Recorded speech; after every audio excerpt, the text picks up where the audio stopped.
SwimOutlet.com delivers the best online shopping experience. With an extensive selection and the lowest prices, you're guaranteed to find the product you need. Here's what you get. Free shipping on all orders over $49. Free 1 to 2 day shipping on all orders over $99. All orders placed by 6 p.m. ship out the same day. Shop at SwimOutlet.com, the web's most popular swim shop.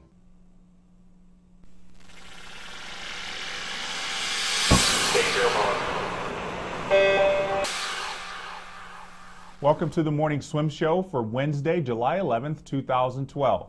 I'm your host, Jeff Cummings, and in the Finis Monitor today, we'll talk to Masters swimmer Dan Stephenson.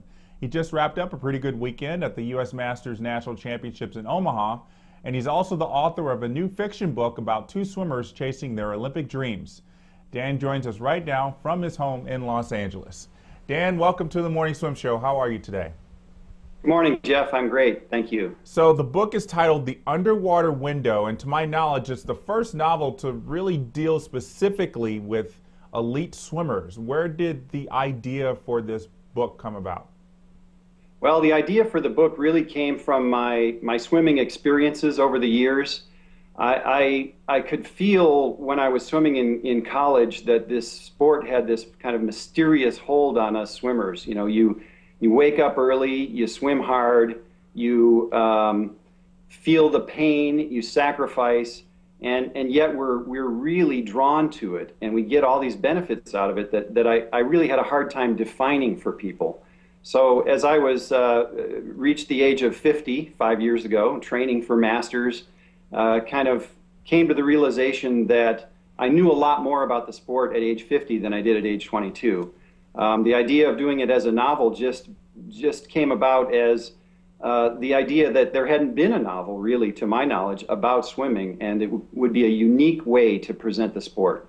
Now, the book starts with the story's main character placing fourth at World Championships and kind of being at a crossroads of whether he wants to go to medical school or continue on and try to qualify for the Olympics the following year.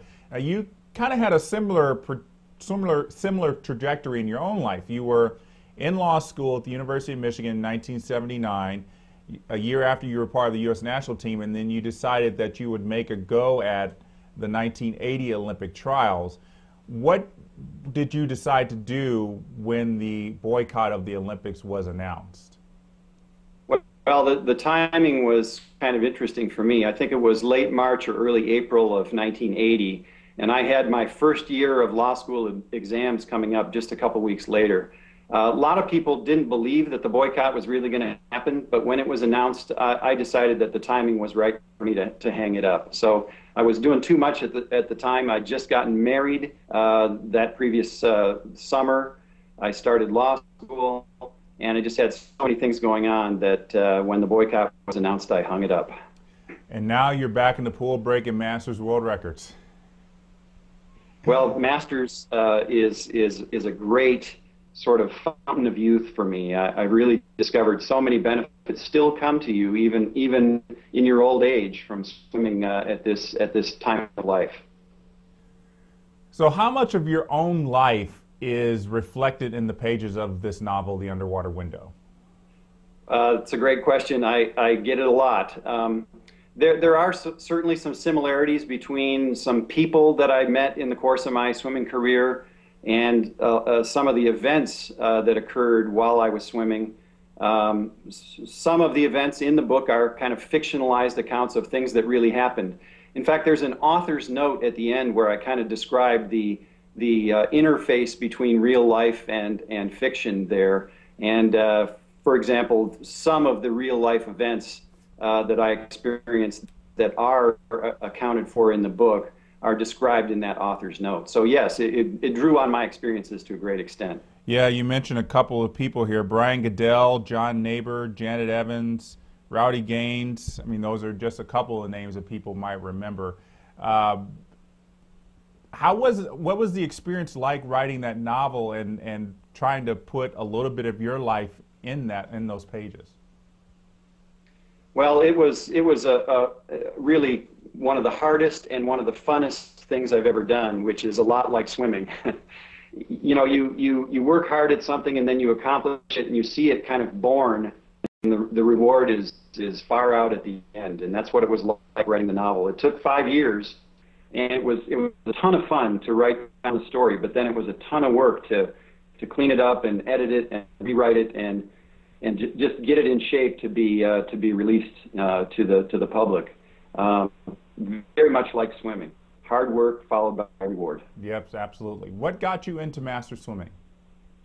Well, I kind of retired from swimming in 1980 when the Olympic boycott was announced, and really didn't swim at all for about 6 years. Master swimming just was something I needed to do to kind of get back into physical fitness.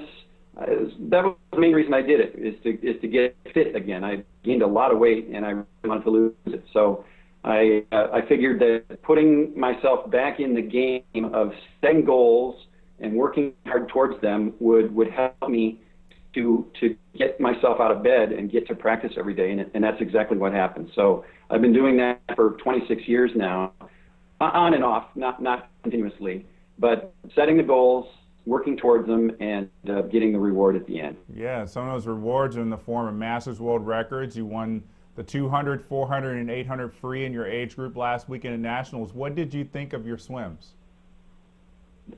I was pleased with them. You know, as you age, you don't get faster in general, so you have to adjust for that when you set your goals. But I achieved my goals this year. I was hoping to be competitive in my age group and to win some gold medals both at the Nationals and at the World Championships was exactly what I was trying to do. So I was very pleased with that. Yeah, what was it like for you to come over from the World Championships in Italy to doing Nationals about 3 or 4 weeks later?